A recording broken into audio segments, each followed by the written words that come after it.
Hello, hello. Happy Friday. Happy Friday, everybody. We call that jam went to bed at 2 a.m. And we'll get into that in a minute. But it was sick. Gianluca, what up, dude? Hello. Dylan, what's up, man? Hello, Kai, hello. always a pleasure to see you. Dave, hey, aren't you the. Dave says, hey, aren't you the guitarist from Sanguimancy? That's right. Oh, we should have opened with a Sanguimancy We should have. tune. We should have. We dropped the ball on that one. Maybe that's right. going to have to be the opening thing every time. The least amount of brain power is required today. Ken, yo, what's up, dude? Thanks for dropping in. Good to hear Hello, from you. hello. Haziel, yo, we got a crew in here today. I like this. That's right. That's why I said we should have had the wheel of misfortune. You did say that, and shot. I did deny it because not that I have the power to do that, but at the same time, yes, Mario, the hat is back. Yeah, go Phils, baby. Let's go fighting. Go Phils, go Birds. Go Phils, go Birds. Kai, I'm not going to answer that question. I'll leave everyone ruminating on that one. I can't see the question, so well, I what can't. happened? Well, now that you've said that, I have to say it out loud. He wants to know if I'm playing a new BB Sig. Oh, Ken says I finally had time today to actually watch this live. Yeah, dude. No, we're stoked. Awesome. We were actually in your neck of the woods briefly not too long ago for a chat. Yeah. But we were hoping to hook up with you actually, but we ended up running out of time. But yeah. don't think we aren't thinking of strange show. Yeah, don't think we aren't thinking about you though. That's right. But yeah, thanks for hopping in as always. So, bit of riffing. We're going to talk today about all sorts of cool stuff. Why we went to bed so late. That's right. Some things that we have in the hopper that we're going to touch on a little bit. Guitar Summit, which is coming up right around the corner. Yeah. Right around the corner. And then for anyone who saw the post in the Facebook discussion group, the BGFBGG.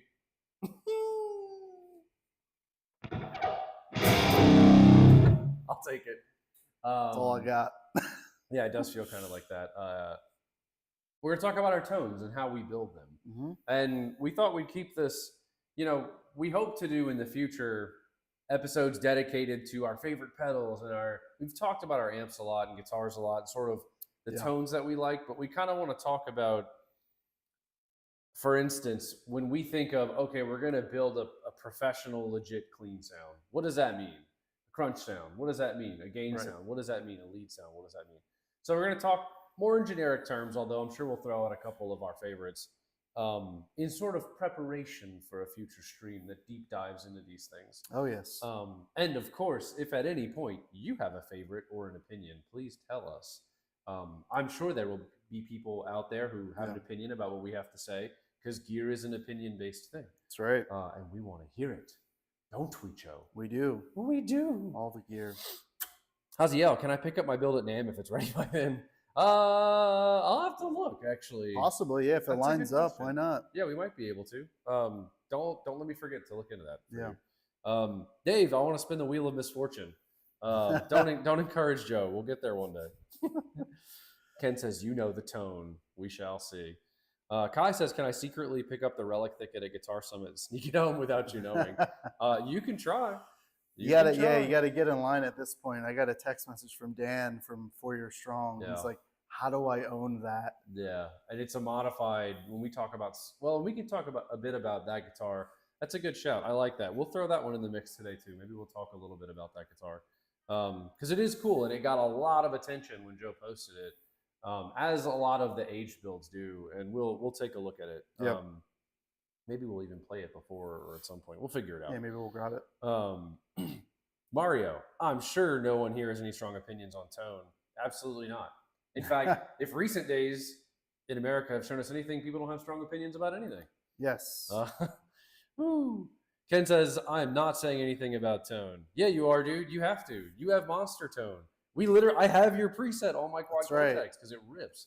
For those of you who don't know Ken, Mr. Kenny Blum, however you pronounce your last name. I'm sorry, Mr. Blum. Go check out his band. Yeah, the Man and the Machine. The Man and the Machine. They rip. They're local to us. We catch them when we can. It's always a great time. They put on a great show. And Ken has some seriously monster tone, and also one of the sickest Espadas that we've ever built. The color is just super cool. Super cool. He's running a quad Cortex, which is what you're running. So. He is running a quad Cortex, which is what I'm running. We should note Joe has made an alteration to his rig and is not in fact running the quad Cortex today. Something a little different. I still have neural gear behind us, the Nano Cortex, but I sold some personal gear and grabbed a Fractal FM9 modeler. They were having a B-stock sale, so I grabbed one of those just with my own money. Wanted to check it out, and I'm pretty impressed. Not sponsored. It's pretty cool. Yeah, not sponsored at all. Still love neural stuff, and I think there's a place for all of that. The Fractal is definitely different. Not to get too far into the tone talk, but first impressions are very, very cool. Yeah, it sounds ripping. Yeah. If I had to kind of condense everything, all of my thoughts, the neural wins with the UI stuff for sure. Because the Fractal stuff, you have to really be you have to know a thing or two. Somewhat of a tech guy or gal. Tech guy.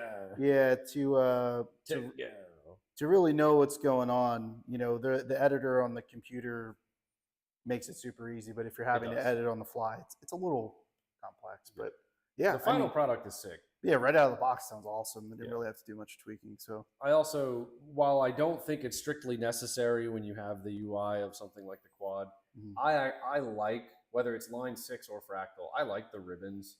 I like to see the colors. I like to see the text. I think it's just, I think it leans into sort of the live use context. Now you have stage view with the quad and stuff like that, which I do use, but it's just cool. It's different strokes. I don't think at this point anyone can say, oh, like this is the ultimate thing, because it really depends on your use case and sort of your ecosystem. Yep. But at the same time, they're all cool. So we've owned everything, Fractals and Line 6s and everything over the years, but we figured we'd have some fun with it. Joe had a wild hair, so we went for it.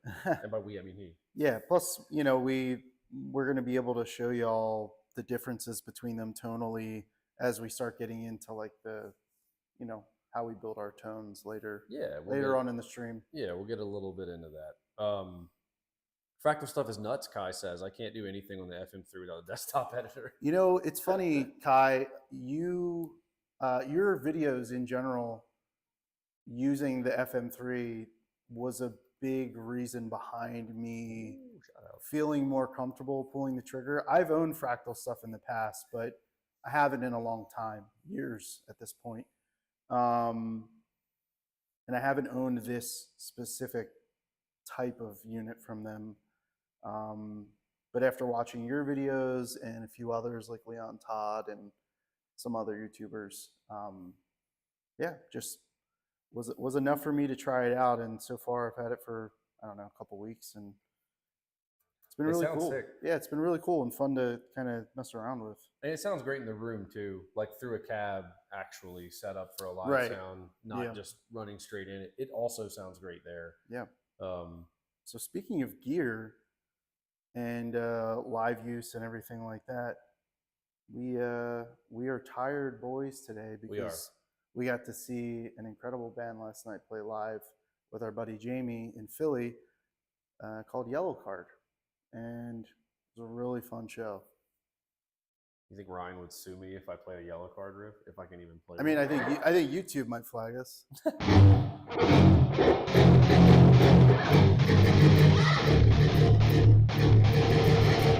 That's it. Staying up all night.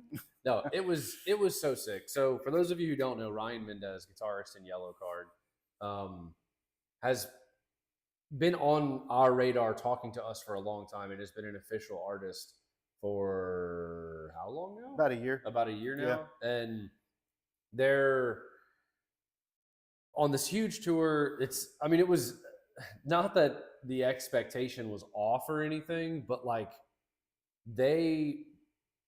it was such an energetic show.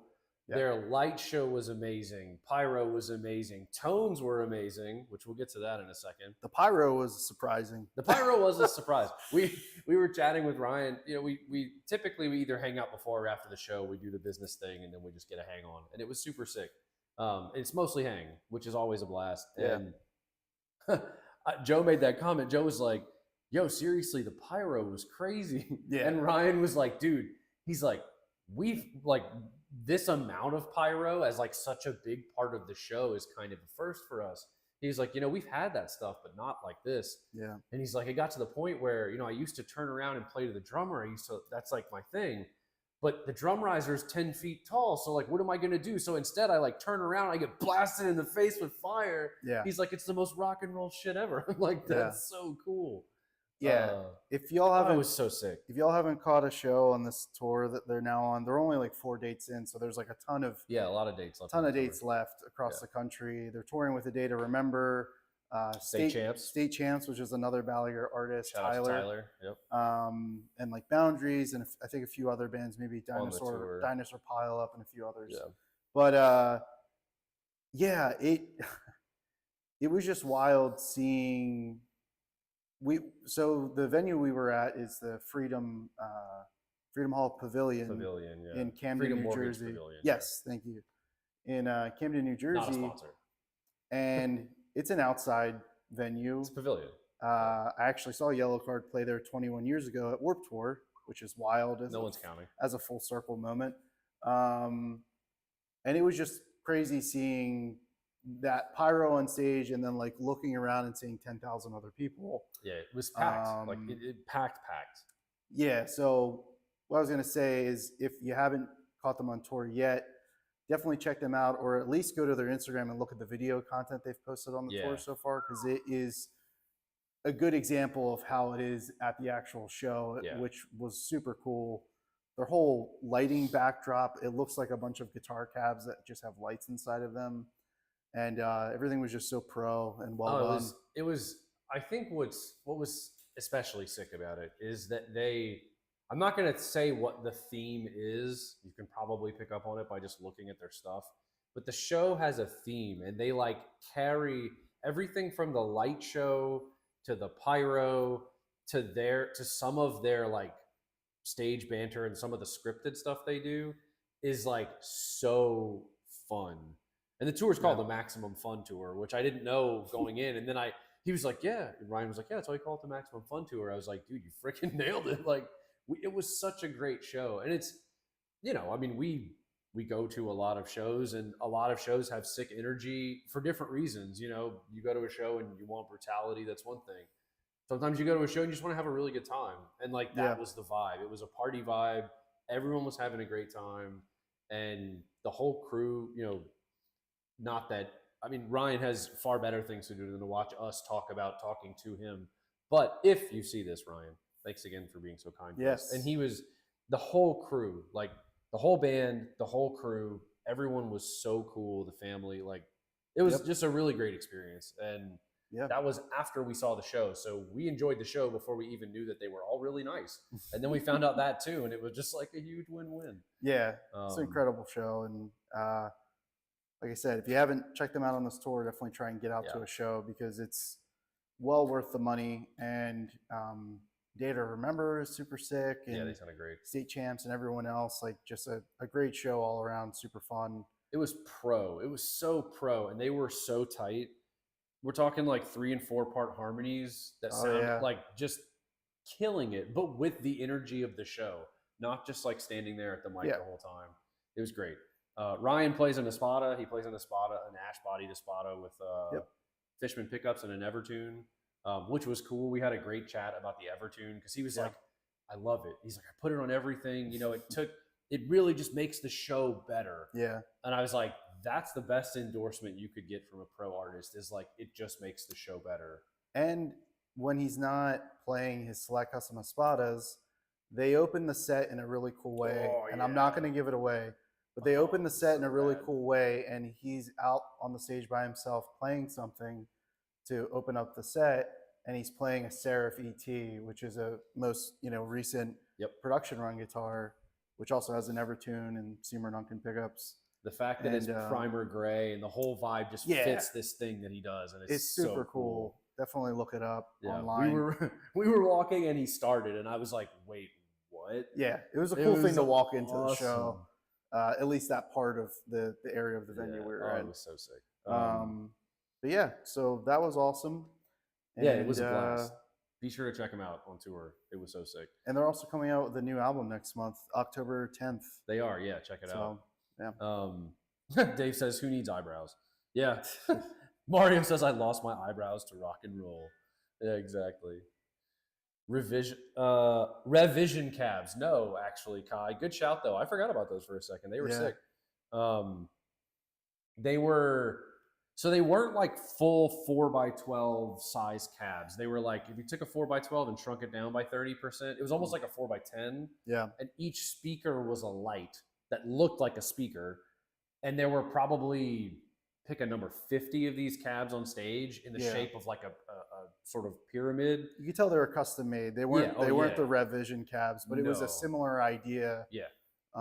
We actually nerded out a bit. Yeah. When they were tearing everything down, they turned the cabs around and we were like doing this thing because it was all wired into the show. It was all timed. Like it was super sick. Yep. But yeah, anyway, if Ryan does see this, he's going to be like, "Shut up." So we're not blowing smoke though. It was sick. It was a great show. Ryan's a great dude. His Espada is sick. His Seraph is sick. His Espadas are sick. His Seraph is sick. Yeah. So give him some love. Dylan says, "A Day to Remember is always sick live. Never had a bad experience." For sure. Yeah, they sounded great. And it was just a ripping show. And then we got cheesesteaks afterwards. And then, we got out. We hung out super late. That's what you do in Philly. Yeah, we hung out super late. And then when we left, it was like, "Oh, we're just going to get cheesesteaks." And it's like, "Oops, it's 2 a.m. So if we sound funny, look funny, act funny today, that's why. Totally worth it. Running on fumes. Running on fumes. Running on It's okay. It's Friday. Running high. There we go. I love Jackson Brown. So with that was a good hang. It was amazing. Yes. Speaking of things that are sort of out there, we'll be doing Guitar Summit in a couple of weeks. That's right. Guitar Summit, Germany, Mannheim, Germany. It's open to the public. If you're going to be around, I know Kai's going to be there. We have a couple of other friends who are going to be there. Heck yeah. Super sick. Come say hi. Come say hi. It's going to be a blast. We have a bigger booth than last year. If you came by last year, bigger booth, more stuff to check out. It's going to be a lot of fun. Booth 125. Booth 125. It's first floor, so entry level. Ground floor for our European friends. Ground floor, walking in, and we're like just on the right, basically, when you pass the entry counter. So it's actually really it's a legit spot. Last year we were in the boutique section, and not that we aren't a boutique company, but we were in there. They put us in an area with like one-off hand built, like very boutique, small batch stuff. Right. And so it was interesting. One of the things that we heard a lot was like, "Oh, I had kind of a hard time finding you guys." This year, no one's going to have that problem. We're more where we should be in terms of like just the brand and what we do and who we're around. So it'll be super sick. We're super stoked. Very excited. It was such a good show last year. Joe will be there this year. When I say we, literally we. Yeah. Which will be super cool. Amy as well. Amy Rose, a lovely marketing advertising gal lead who is so awesome, will be there with us. So it's gonna be a blast. If you're gonna be there, come by. If you're not, we'll do some content stuff too. So be sure to be on the lookout. Oh, for sure, yeah. I'm sure. Let me not give too much away. By then, there will be some things that people will be interested to know more about. Yes. From now until then, there will be new things afoot. New things are afoot. They are feet. Yeah. Feets. Creeping like feets. One may even say, look out next week. Yeah. You might say that. It won't be long until we're all happy. Keep a lookout. Anyway. Cool stuff on the horizon. Really, from now until the end of the year, there's a lot of cool stuff, if I do say so. Yeah. No, I think you're right. Not to give too much away, but it's an exciting time. It is an exciting time. There are so many cool things, and especially transitioning away from the likelihood that we give too much away. There is the run that recently came in the select series and standard stuff is like 99% gone. So because of that being such a great success, it just makes us even more hyped for this next stuff.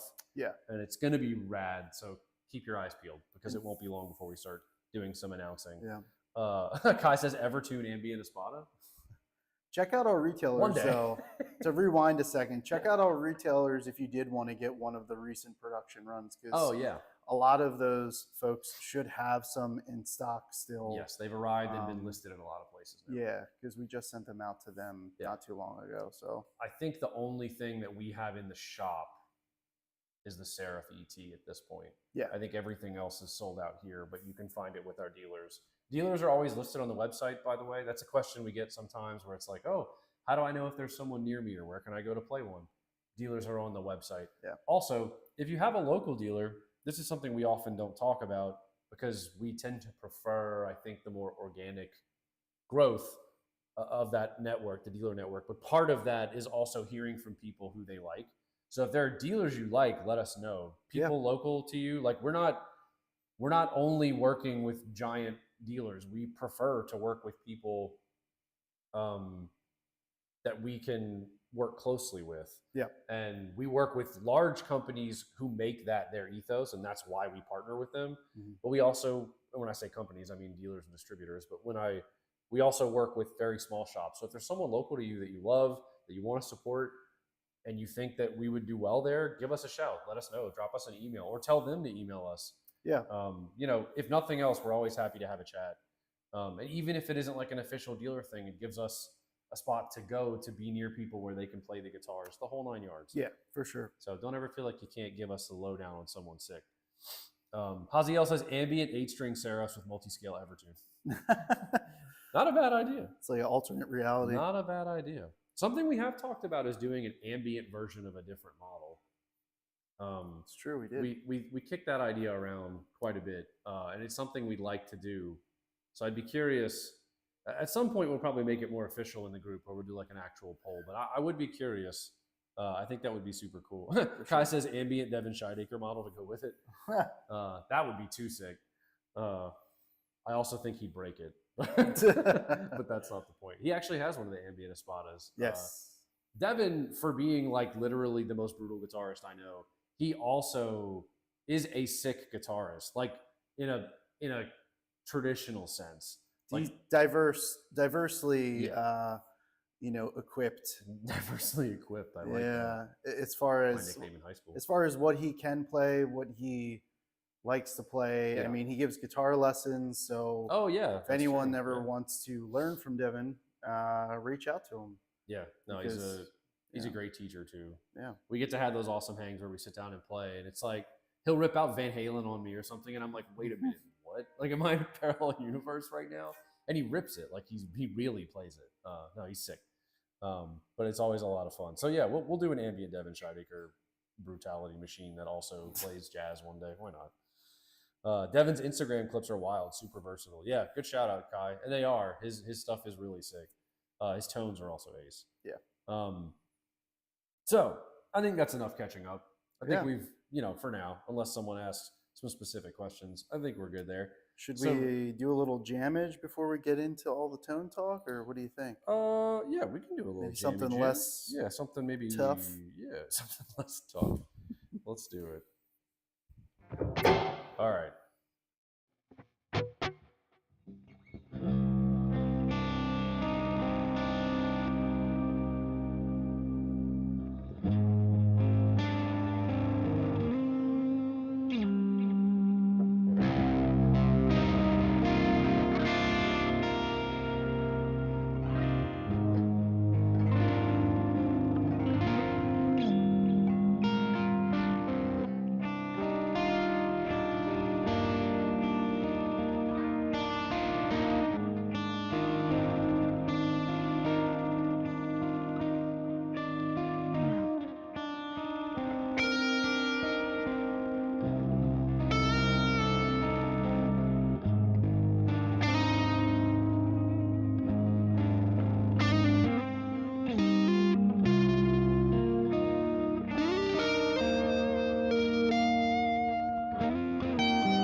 Yeah, that was smooth.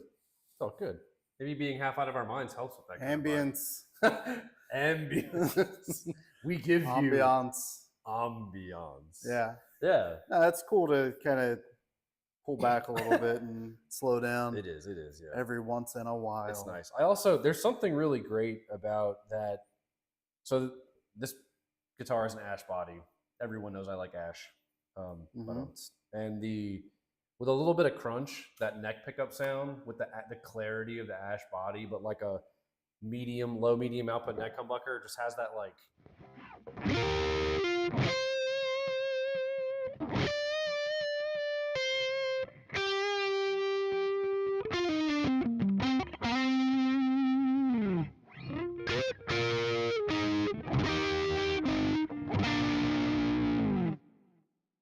I love that like bubbly clarity that you get with those sorts of tones. Yeah, sounds good. Ooh, those tones. It's man, rips. I love it.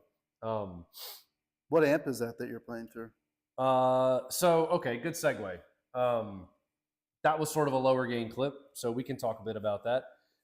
Dave says a little raspberry. Yes. Dylan says this feels like a nice, calm intro of an absolute brutal death metal album. You're not wrong. You mean a Sanguimancy? I was going to say Sanguimancy intro 2025. Spaceships in the Night. Ooh, I like it. What pickups are in the Woodman? These are Bowbuckers. Yeah, these are the OG Bowbuckers in this guitar. So pretty sick. Followed by massive swell into brutal riffage. Yeah, don't tempt me. Because I'm sure we'll get there. Yeah, we'll get there. We got time. Yeah. So, but that's a good segue. So, for example, that the rhythm that I was playing, we'll start there. Let's start with clean tones, right? Yep. We'll escalate in gain. We'll start with clean and crunch sounds, and then we'll escalate to work our way up. Yep. So, our tones and how we build them, right? There are some tricks that I think a lot of people in the industry or a lot of players in general just know that sort of help build these tones in a way that make them functional both live and in the studio, or separately live and in the studio, or whatever. So we'll kind of go through some of that. We'll go through what we like personally and sort of how we have this stuff set up. Sure. So I will say, keep in mind, this is all largely in a more modern context. If we were going like, this isn't the same thing as like plugging into a Bassman with a fuzz face. Like that's a different approach, which we'll talk about at some point, just not in this stream. Yeah. This is more of like, we're jamming together, playing more modern music. This is how we tend to set stuff up. Clean sounds. So, Joe. Yeah.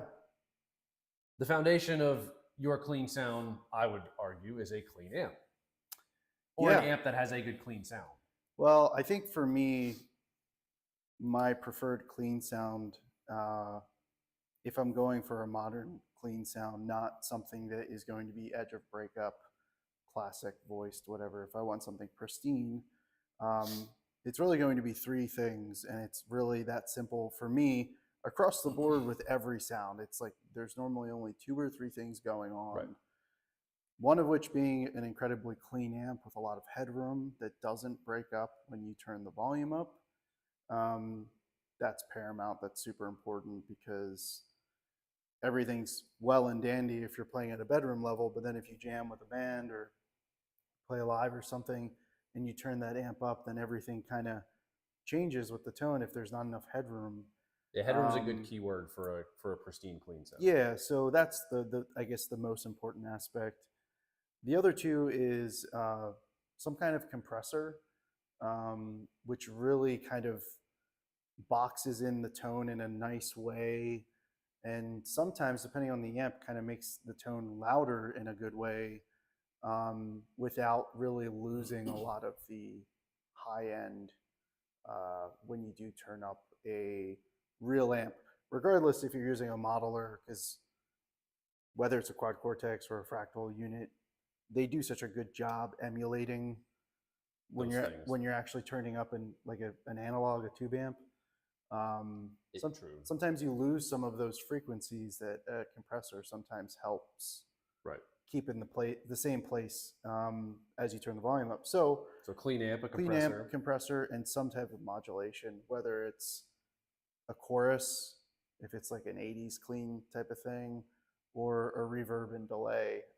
But if I had to pick any of those three, it would be reverb, because it's just such a versatile effect, in my opinion, with really any tone, but specifically for clean, it takes a dry, clean sound and makes it sound so much more unique. Lush. Yeah, and lush. So that's really like all I kind of use for a nice clean sound is those three things. Well, and I think there is both sort of a compartmentalization of what I think is a clean sound there as well, and there's also one distinct difference that I like that I think I'll feed a bit. But so I agree, right? Like a modern clean should be clean. Why don't you play your tone, by the way, since you're talking about it, just for a second?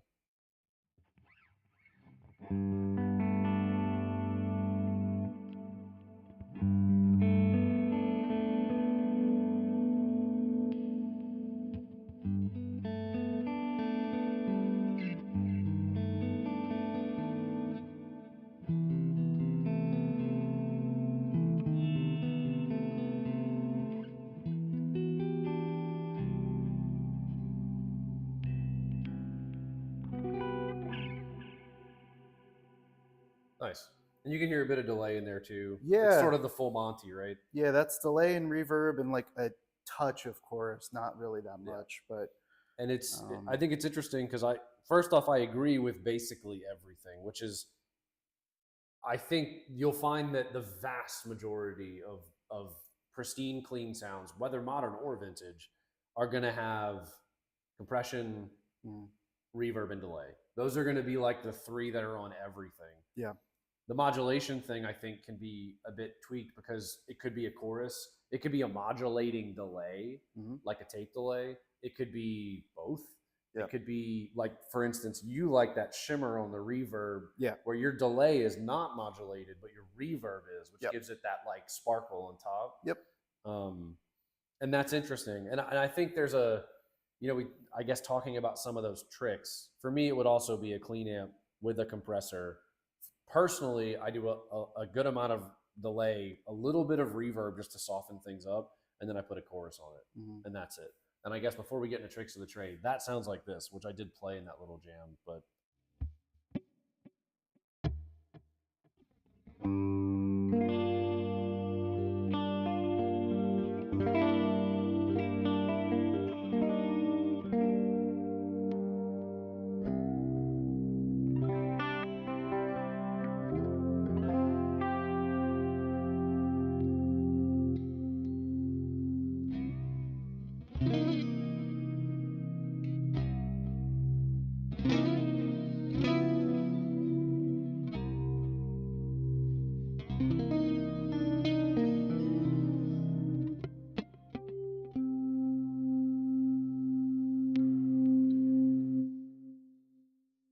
So that would be my go-to modern clean sound, which is all the same things. I think the main difference between your sound and mine, which is cool, and I think a part of the reason why they complement each other, is you use a modulated reverb, I use a modulated delay.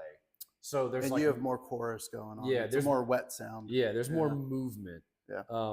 Where I think yours has more of like that textural thing that isn't so much about movement. It's more about that sparkle and that like that ambient sound. I don't know. I'm having a hard time describing it even. But I mean, the way that I approach the clean sound in this context specifically, where it's supposed to be like an on its own type of sound, not like hey, I'm going to play a clean intro and it needs to be like incredibly pristine with no like other soundscapey things going on. Yeah. This specific clean that I have dialed in is supposed to be more soundscapey, where it's filling the room with a bunch of different things going on, but it doesn't get lost in the mix. It's just a big wall of sound type of clean. Yeah. And I think that's a good transition to some of the tricks, right? Like things that, especially when it comes to filling the room, right? Like that's a good axiom that I think people who play with people know. Like that's a thing, right? Sometimes you want a sound to fill the room. That doesn't just mean more of a thing. It means filling the spectrum, the EQ spectrum, having a clean sound that has that shimmer on top, or has some movement in the pitch or some chorus low end helps to fill the Yeah. EQ spectrum for a big full sound. And sometimes that's not what you want, especially if you're in a dense mix. Sure. That stuff gets lost anyway most of the time. Yeah. It's more about finding your place, not filling the space. Put that on a t-shirt. Yeah, But and I think that's why we're talking very generally when we're talking about like how we dial in a clean tone. yeah, It's because it's really like this is how I approach this type of clean tone. Yeah. Where right. We can't answer everything, sure. yeah, but I think like a cool trick that I like to use in this type of context when I want that big soundscapey clean sound, I'll choose a shimmer reverb, but like I'll mess around with the um, how I have the delay and the reverb and the signal, how it's feeding into each other. Right. Because some reverbs, especially in modelers and capture devices and stuff, they have shimmer reverbs, or like some of them are called like particle reverbs. Yeah. Where Shimmer, particle, ice, where sparkle, those are words people like to use for those reverbs. yeah, where the reverb actually has some kind of like pitch modulation going on. Right. Where the notes are being affected by the reverb, they're sounding larger, but it almost acts as a delay in the way that it grabs the notes that it grabs onto after the reverb Right. trail starts to die down. It grabs those notes and it like throws them an octave up or an octave down or a third or a fifth above or whatever. And if you feed the delay after that, it does a really cool spacey, like it elongates all of those pitch modulations. And if you put the delay before it, there's also a like an inverse effect there where it's whatever's being delayed is then getting reverberated and pitched out, and that's I guess not like a really well known, or not it's not a well kept secret amongst like people that mess with modulation. But if you've never tried that, I would try it just to see how it reacts, and it may not be for you at all, or it may be like, oh, this is something different. Yeah, I mean, traditionally, you're going to put all your drives, then you're going to put all your modulation, then you're going to put all your time-based stuff. Time-based includes delays and reverbs, right? So the idea would be you would have your signal would hit the delay first and then the reverb in a traditional signal chain. But you should definitely try swapping it, because like you were saying, the difference between reverberating the delay and delaying the reverb is big. Like it's a big difference. You will hear a difference. And a lot of those super ambient tones have to do with reversing those orders, or having a delay on each end of the reverb, or a reverb on each end of the delay, or using multiple of them. Like those are little things that, signal chain and stuff like that. There's a reason that there's like a framework that exists for like practical purposes. But when it comes to experimenting or getting wild with it, just put it where you want, see what sounds good. The one other thing I'll say about clean tones, sort of before we hop into some clean tone questions, is you mentioned the compressor thing, which I think is something that like I feel like compressor is an underrated effect. Yeah, it's something that you'll never ever ever go to a studio and record something without compression on it, like ever. You just won't, because compression helps to make a mix what it is. The same thing applies live if you have compression on a sound, whether it's chain compression, like side chain, or if it's pre or post, like all of that stuff affects everything, but it doesn't have to be that complicated. Just putting a compressor on can let you sculpt the clean tone in a way that makes it, that brings back frequencies that you've lost, like you were saying, and can also just make it nicer to play and sit better. And I remember there was an episode of That Pedal Show that they did on compressors, and they were saying the compressor is the overdrive for your clean sound, meaning it doesn't overdrive the signal in the same way that if you put a tube screamer in front of a gained up amp, you're getting more gain, but that's not really what it's doing. It's tightening the sound. It's sculpting the sound. Especially as a clean boost. And that's right. And that's really what I mean, right? And the compressor does that. It sculpts your clean sound. It gives you more sustain, more gain, perceived gain, and it sculpts your high end and your low end and helps you sit better in the mix and makes it feel better typically. I've watched that video, and if anyone's ever curious about compressors, it's one of the best videos out and how to really utilize that type of utility type of pedal, I would suggest checking it out, because I feel like it's such an underrated type of pedal. And not every amp needs a compressor. It's not like a, especially vintage amps tend to compress naturally in a way where you don't really need them. It's not like it's more of a mix tool at that point. One pedal solves all type of scenario, but it is like, it could be that missing part of your board that that opens things up. You're not aware of, you needing. So Ken says 5153 delays before and after the block, which is interesting because running a delay before your gain, like at the front of your pedal board or into the front of an amp and not the effects loop, means that the gain affects the delay, which is a really cool sound to try. Running it after the block is more like running it in the effects loop. That's how I have my analog board set up. That's true. Yeah. He says reverbs and talent, lol. The Pliny lead block for a lot more stuff lately. Yeah, the Pliny stuff is really great. Pliny, I said Pliny. I'm thinking Pliny the Elder, I guess. The Pliny stuff is really great. Dave says compression is highly underrated. Indeed. Yeah. I really do. Kai says, I do agree. Kai says, do you prefer cab or no cab for your ambient cleans? I 99 times out of 100 will run into a cab. I love a direct sound. As a matter of fact, if you listen to our pickup demos on our YouTube channel, the clean sounds in those demos are direct in sounds. Yep. For that super, I always associate that tone with like StarCraft. Like that's the sound, that plinky, compressed, like direct in clean sound. Yep. Personally, I like the warmth that a cab gives. So I almost always have a cab on, but it is a very cool sound. And I do actually have a couple of direct in pedals that I use to sort of give me that plinkiness of a direct in sound. It's a very cool sound. That's another pro tip. That's a great trick. Is like, you don't always have to have a cab on for those types of sounds.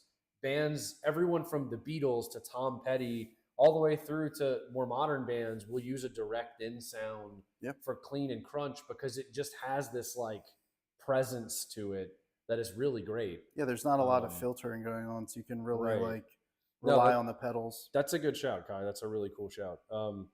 Ken says, I use a compressor, EQ, delay, and multiple reverbs on my clean tone. One delay is for the lush and the other is for ambience. That's a good shout. I will say I also run multiple delays because I like to have like a short delay, a long delay, and a long modulated delay. So they all sort of sit in different places. That's a good shout. And that's another pro tip too. I think we'll get more into delay in a second, but that is a good one to sort of, especially in the modeling world where you're not as limited, even though the time-based stuff does take up a lot of DSP relative to like overdrives. Experiment, drop that stuff everywhere, play with it, stack them. It's really cool. And it's a great way to experiment with that stuff.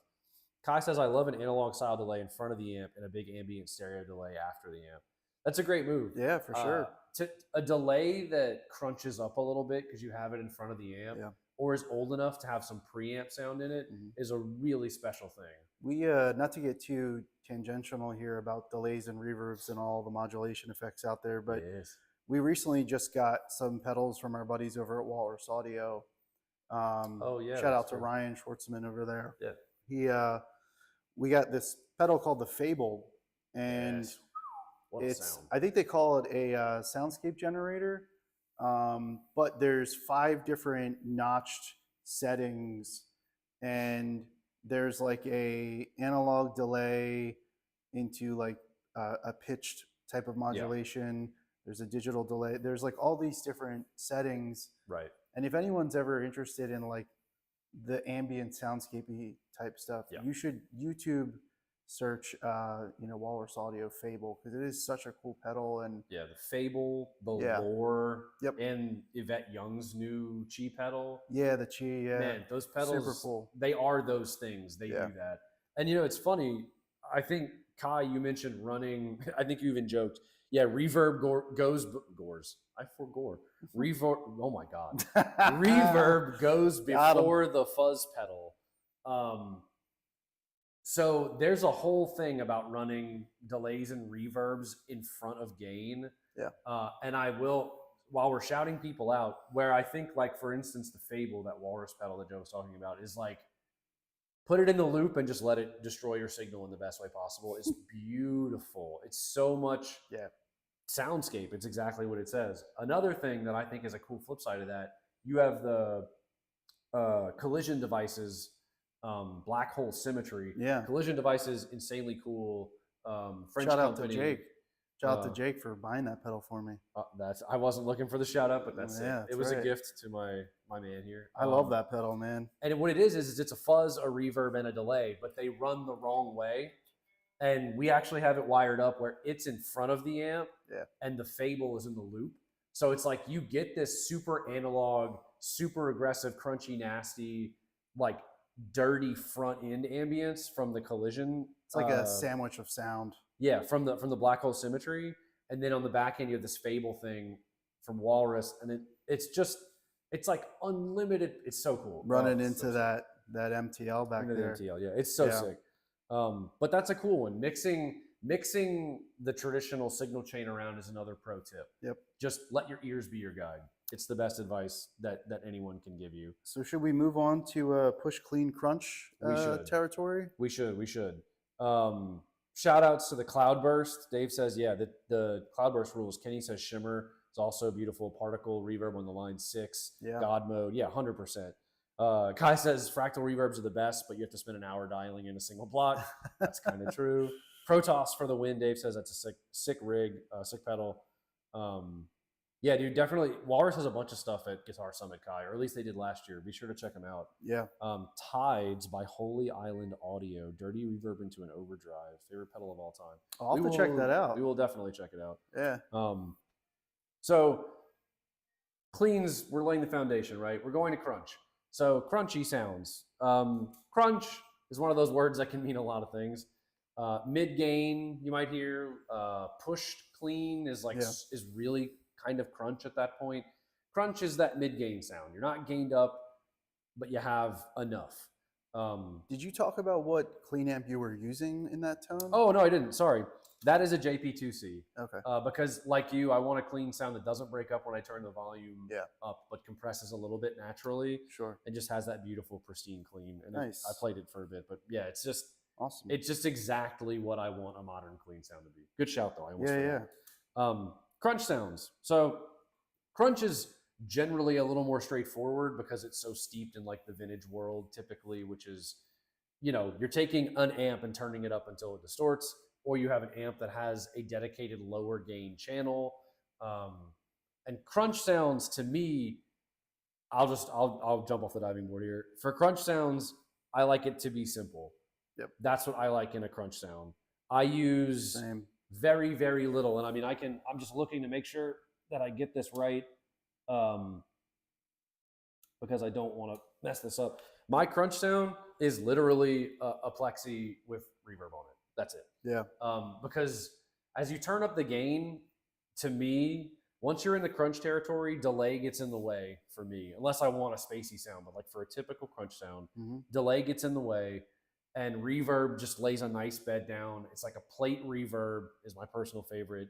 It's that super classic, like, every record ever that has a plexi recorded is a plate reverb and a compressor in the studio. Sure. I don't even run the compressor because I like the wide open sound. Yeah. And it's, it's the sound that I would use it's the sound that I used to solo over that little intro, the soft track. And I like it because it's dynamic. You can roll the volume down to get a clean-ish sound, then roll it up and essentially have a mid-gain lead tone. Right. I'll play mine real quick, and then we'll jump over to Joe's crunch sound. Sure. So I'll start full up, I'll turn it down, and then I'll bring it back up.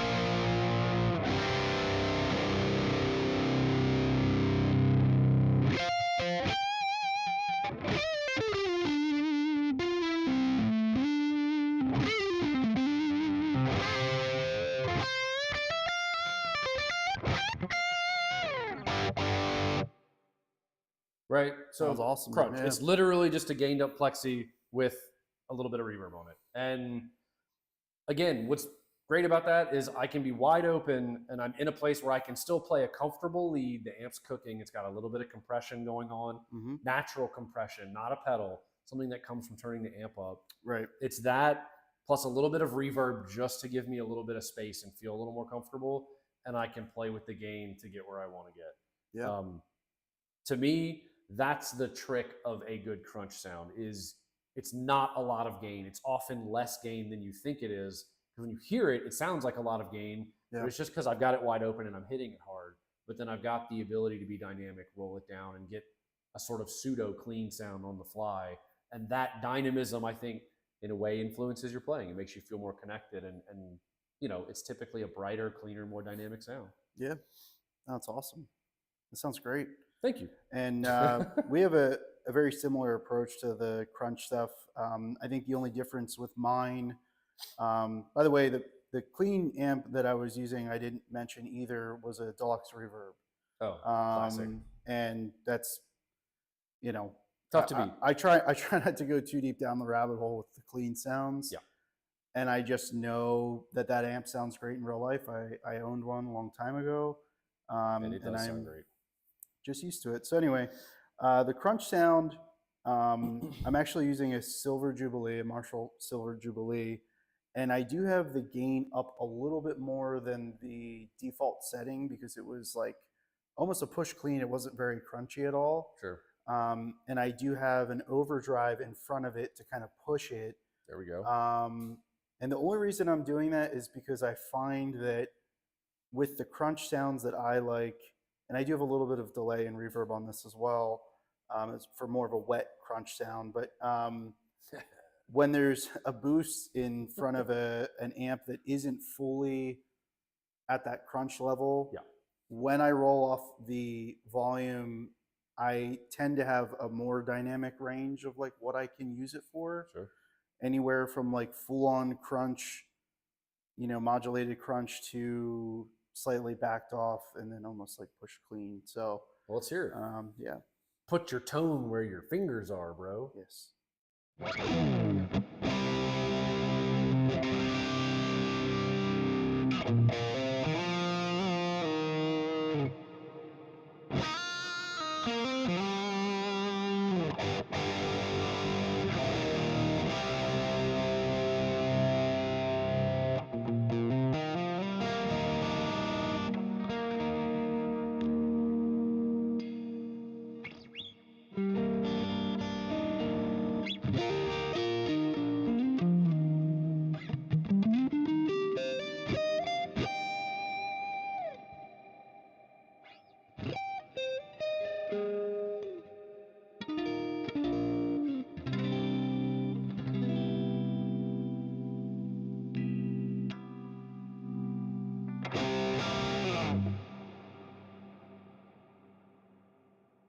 So obviously I have a very long reverb tail going on there.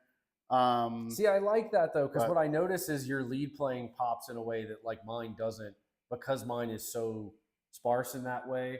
I feel like you, back to filling space and to just having that sort of pillow underneath your playing, like it almost sounds like you're creating your own rhythm with the reverb, you know? Yeah, and honestly, like I think I approached it with this specific layout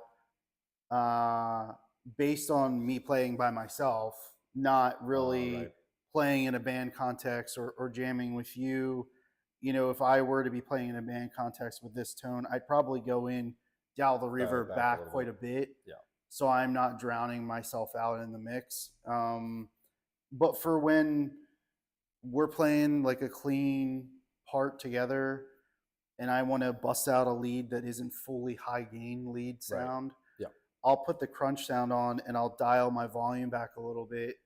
And it's like just beyond pushed clean. It's like that edge of breakup, John Mayer type of thing. Sure. That especially when you split humbuckers and have it in the middle position with two single coils, it gives you that Strat type of feel, like that squishy, you know. No, as soon as you switch to the split sound, you can hear that like like I talked about a bubbly neck sound earlier with humbuckers, but you hear that like real bubbly, like pingy, but in a nice way sound, that clarity and that openness, stringiness, maybe you might call for sure. it. And there isn't much going on besides that long reverb trail, a boost pedal, and the amp. Like there's not even a compressor active or anything like that. Yeah. So, and that's, Dylan says shout out to the classic TS9. Yeah. And Yep. it is definitely, I think, running a boost into a crunch sound. What's great about that is if you take a high gain amp and you run a boost into it, don't ask me why I did that. The amp is already compressed. Part of distortion is compression naturally. So that you're not going to push the amp in the same way. But an amp that's only crunching hasn't yet hit its full level of compression. right. So by putting a boost in front of it, you are pushing it to a more saturated, more compressed level, which, similar to running a compressor on a clean sound, just makes the sound easier to play. It feels a little softer under your fingers. Yeah. You get a little more sustain. That whole thing is it's the same thing. And that's why they say compression is the overdrive for your clean sound. And overdrive is the actual overdrive for your crunch sound. Yep. And that's where that comes from. And speaking of boosted tones, Yes. high gain time. So that's what we're all here for. Yeah, that's what we're all here for. Let's not kid anyone. So high gain tones, right? Classically, again, Dylan mentioned the Tube Screamer. It's the OG. You might also see the TC. What was that pedal called? I'm losing my mind. Talking about the TC integrated preamp? Yeah, the preamp pedal, which people used to use to boost, and it's like a much tighter, nastier boost. It's what a lot of newer pedals are based off of too, like the Peppers Dirty Tree and what other ones? Some Fortin pedals. Yeah, the Fortin pedal, and then there are a couple of others out there. But that vibe, like we talked about earlier, running a boost in front of a gain channel, it's less about making it gainier, although that does happen and it can be a good thing, and more about sculpting the tone. Yeah. And usually that means removing low end and adding mid-range and high-end push to make the tone tight and cut. Especially when you've got a lot of gain or if you're in a heavy mix. Yeah. Now, it's worth saying, before we sample these, I want to say my gain tone on here is just the JP2C. It's not boosted. Your tone, however, is, right? So the way I have it set up right now is it is a Diesel Herbert boosted with a TS808. Right. The old school Tube Screamer. I'm not adding any gain on the Tube Screamer. I'm doing the clean boost trick where pro tip here. You turn the level all the way up and you turn the tone all the way down. Do I have that backwards? Or the gain all the way down, the level all the way up, and the tone at noon. Basically in the middle. And what that does is it slams the amp with signal, not with gain and compression. So it's the same thing. It's not the same thing. It's a similar thing to running hotter pickups, or you're sculpting the amp. You're adding more signal. You're removing low end. And you're letting the high end pass through, and you're boosting the mid range a little bit if it's a Tube Screamer. So just for the record, that is the difference here, because you don't necessarily have to boost, but that's a pro tip. With gain, take a gain pedal, make it all level and no gain, and just push the signal, and that will typically get you a cleaner, tighter sound, more of a sculpting thing and less of a gain adding thing. And one thing to note too, I'm only doing that because I'm playing a guitar that has vintage hot pickups. These are ferrule humbuckers, so they're 12.5K resistance on Eco 5 magnet. It's more of a classic style humbucker. If I were using something that had slightly higher output pickups, like the Bow Buckers, you might not need to. The Fission Buckers, the Hypernovas, anything else, you might not need a boost. The pickups might be enough to sculpt the amp's tone without having any other pedals. Kai says it's illegal to boost a Mark Series amp. It certainly doesn't need it. Tell that to Metallica. That's true story. So similarly, my gain tone, I've switched from reverb to delay because reverb can get even messier, but my delay is super short, and I'll smash it so you can hear it, and then I'll riff a little bit, and then we'll let you riff a little bit. I I don't think you have anything on yours, right? Nope, just dry. There we go. All right, which dry means no effects for those who don't know. Yeah. So let's see.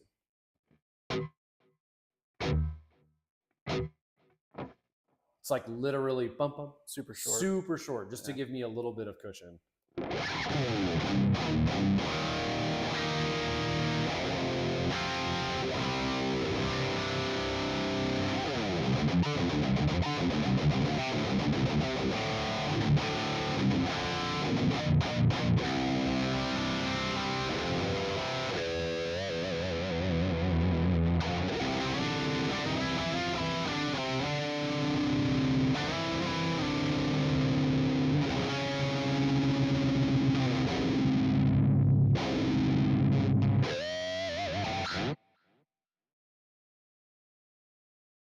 Joe's turn.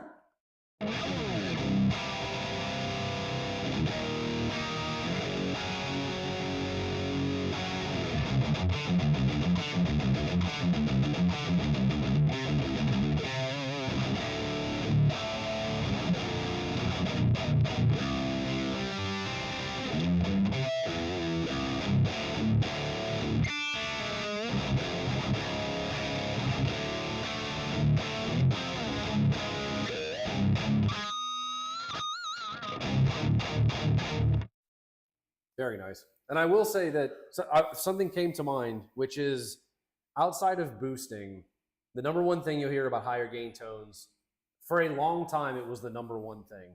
That's changed in recent years, but a lot of people tend to scoop the mids naturally. Yeah. It's a great place to start. Scooping the mids gives you a cleaner, more aggressive tone. But pro tip, because for instance, a tube screamer is introducing more mids back into the sound. It's giving you the mids back.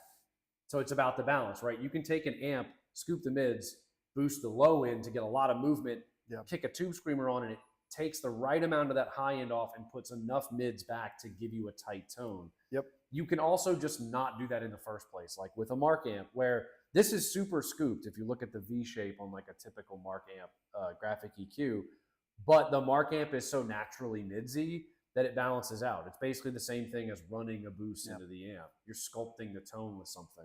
So what, one thing to note, since we are both playing direct into the interface off camera, we should talk about the cab IRs we're playing, because I chose the same Mesa Boogie 4x12 that is in the neural, but it is obviously a different IR because it's made by a different company. Oh, right. Sure. It has the same mics on it. Right. But that's one thing to note. You know, they're two totally different rigs, so maybe different amps, different cabs. Maybe we could same cab but different companies. We could try and play the same riff, like we'll play like and then you play it and then I play it. Maybe they can kind of hear the difference. Yeah, let's do it.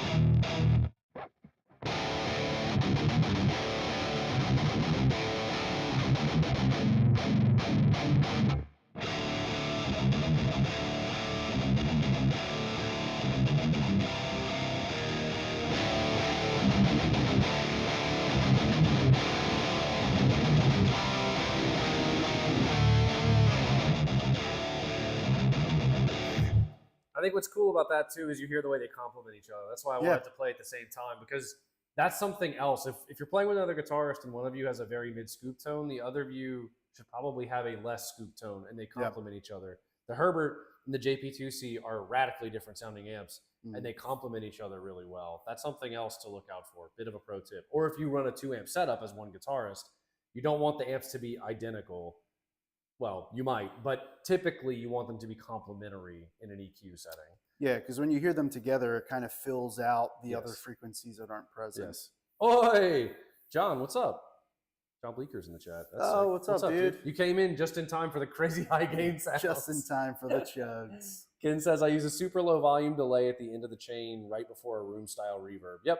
Nice. If you gave me that for every sound, I'd be happy. Can't argue with that. John says, how do you deal with sounds that feel like there's too much of a mode in one set of frequencies? I feel like whenever I get into high gain tones, it starts to drone somewhere in the mids, regardless of what I'm playing. That's a really cool question and a very astute observation. So Yeah. there is something when you, as you turn up the gain, frequencies are accentuated. Yeah. Gain is raising an EQ level. That's what gain is. You're raising the signal level of frequencies in the signal. So you can do exactly that, where you end up promoting us or encouraging a certain band of EQ that is like basically impossible to dial out at that point without making changes to your signal or what you're doing. Yeah. I can tell you that's a great question. For me, I try and make every piece of the puzzle stand on its own. That's the way that I like to do it. If I don't like the way it sounds by itself, it often won't sound the way I want it to in an ensemble. So everything, that means the body wood of the guitar, the pickups, the amp, the boost if I'm boosting. I want all of that stuff to fit. And I start from the ground up. I know that every high gain amp, if I change the guitar wood, the sound's going to change. So I start with something there that I know I'm going to like, something reliable. Then I find the amp for the core sound that I want. Then I might audition 4 or 5 boosts to find the one that best fits that amp. You know, you can never go wrong with a Tube Screamer. Yeah. But there are other boosts. The Exotic BB preamp is a great example. The TC boost. You know, we love the Spooky Vibes. Yeah, shout out to Dan. There are so many great boost pedals. I mean, Joe likes to boost gain with Klon pedals. Like we have the shout out to Walrus again, the Voyager, which is so sick because it gives you a mid. Yeah. You essentially have the Klon button, and then you have a tweakable, not like parametric, but it's a mid EQ. You can set the Q and then set the cut or the boost. You have a separate button that kicks it in. So you can have that mid forward Klon tone, then boom, you kick in a mid cut. It's one of the best sounding and the boost tone gets pedals nasty. I've and ever heard. Yeah, it's so sick. But that to me, it's there. Like that's where I start. And then beyond that, if I really need to dial something out, it's going to be an EQ. You know, EQ pedals are so underrated. I play a lot of Mark amps for higher gain tones, and they have EQs built in, so it works in that way. But yeah, that's a really sick question. Thank you for asking that, dude. And I think that would be my answer: is start from the beginning and make sure that everything that you're doing sort of there's intent there to make it fit that sound as a whole. I think. What do you think, Joe Balaguer? Man, myth, and legend. I think we have a very similar approach.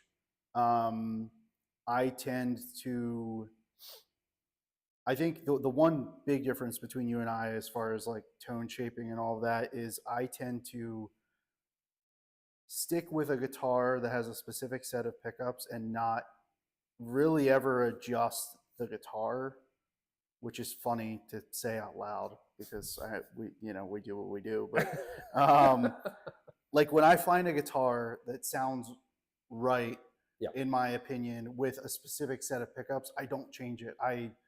I stubbornly think this is the way this is supposed to sound. Right. If I need another type of sound, something that's more aggressive, more higher output, there's another guitar for that. This is the guitar that the sound in my head is this guitar. So, and I've tried different pickups in this guitar and it just doesn't work. So for me, it's like when I have that bass line of like, I already know what this guitar is going to sound like through most things. It's then just off to auditioning different parts of the rig. And it's like, you know, I can plug this guitar into that amp and know exactly how it's going to sound. But once I get to the pedal board and start auditioning pedals like you and I were doing yesterday with different boost pedals, we were kind of A-Bing. We don't have a problem.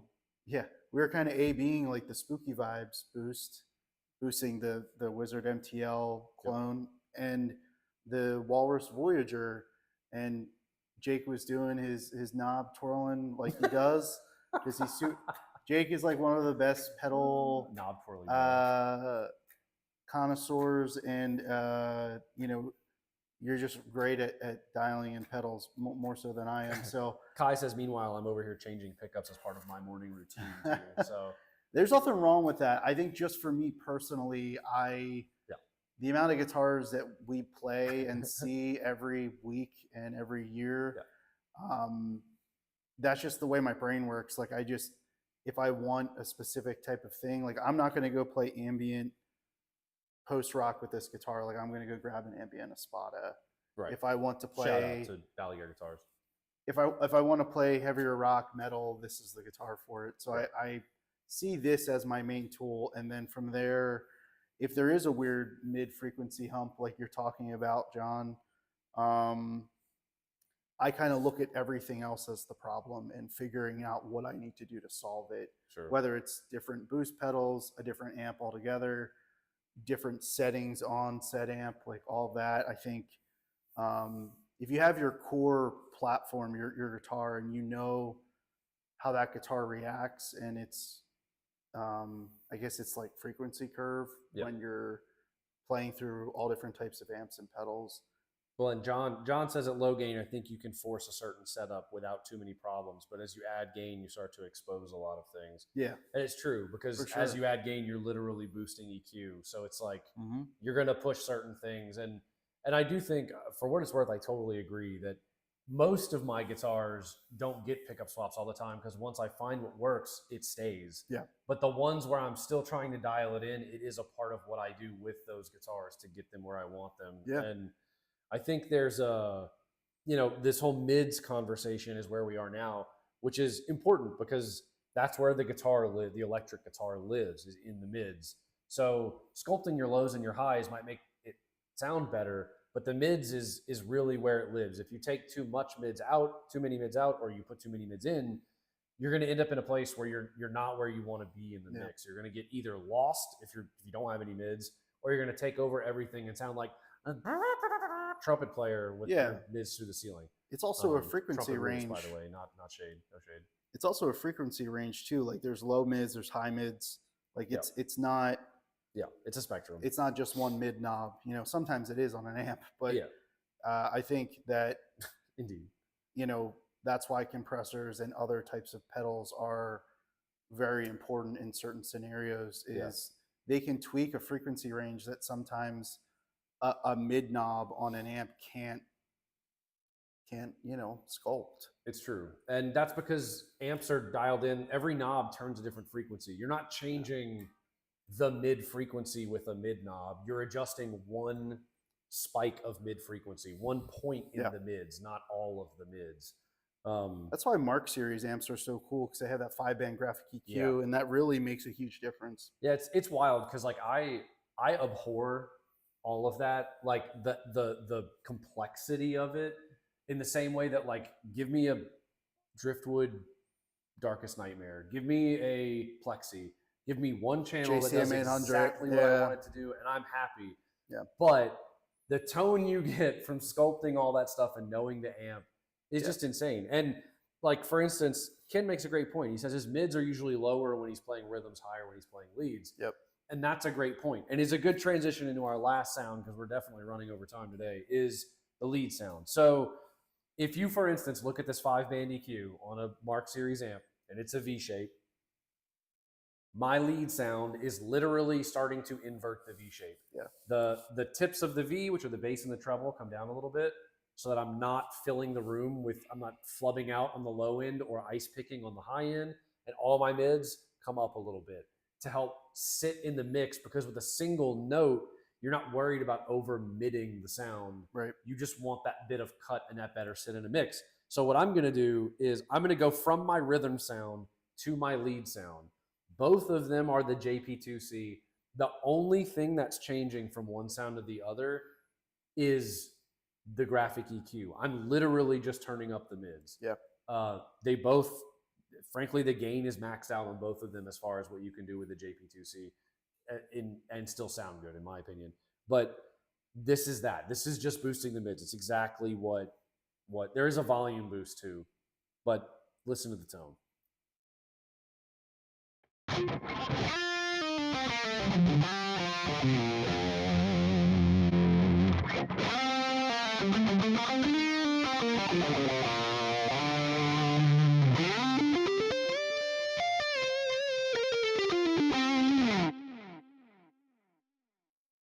with delay, because every good lead needs delay. Mm-hmm. That's what a lead boost is it's more volume and more mids typically, because that's what you want in a lead boost, and that's what sets it up. And it sounds, when you listen to it isolated, it can sound like a lot of mids being added, but when you hear it in a mix, or when you're playing with another guitar player, which we'll exhibit in a second, it just lifts you enough where you're no longer lost. And for the record, all I have on is a long delay. I don't want anything to color it. It's just a long delay to give me that really nice in-between sound, in between notes, where I don't feel like I'm so dry that it's like hard to play. Right, for sure. Yeah, I'll do the same thing and kind of showcase what I have going on. The lead is going to be slightly more modulated than Jake's, but it's the same approach. Let's do it.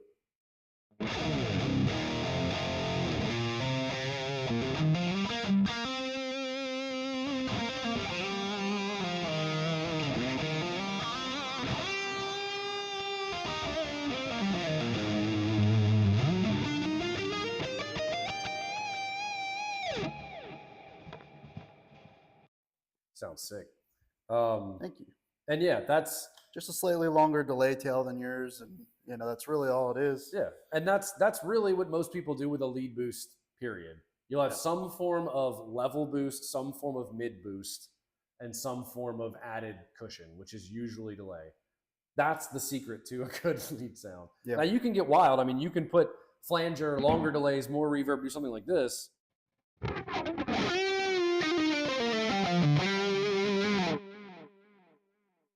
But like that's an effect at that point. Like it's not a typical lead boost necessarily. And before we kind of get into the jamming session, you know, one tone that I love to have with my rhythm side of things that I kick on when there's like a heavier part is, and I have to do so okay, miscellaneous categories. Miscellaneous, there you go. Special tones that we love that we often can't live without. That's because what talking about. You know, if let's do it. If Jake's taking a solo or whatever, and there's a rhythm that maybe sounds like this.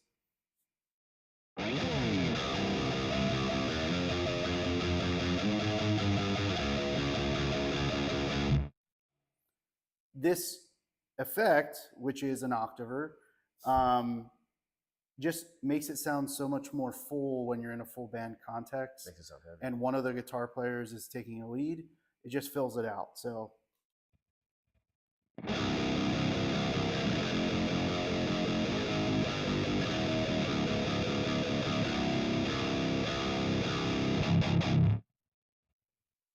Yep, that's the sound. Yeah, and it's just an octave down at 50% mix, so you're still hearing the dry signal of the actual guitar's notes, but then you have that 50% signal of the octave lower tracking alongside, and you know, it does the CKY thing. Well, you got to do it now.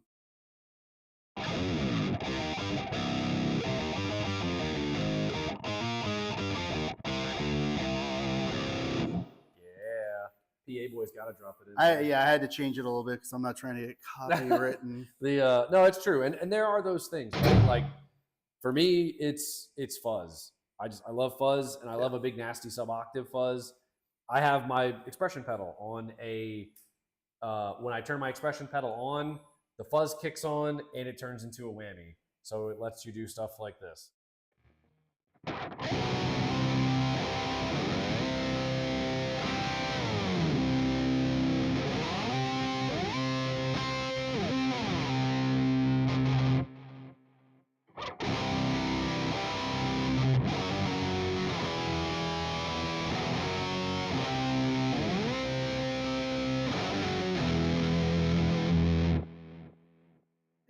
That sounds huge. Yeah, it's fun. It's just like little things like that, and those are cool. I wish you all could hear it in the room. It's like, it sounds, both of these sounds so big. But that's the Kai says. Oh, easiest way to tweak it is mic placement. Yeah, mic placement is also a big thing with EQ, which you can do both in models and in the real world, obviously.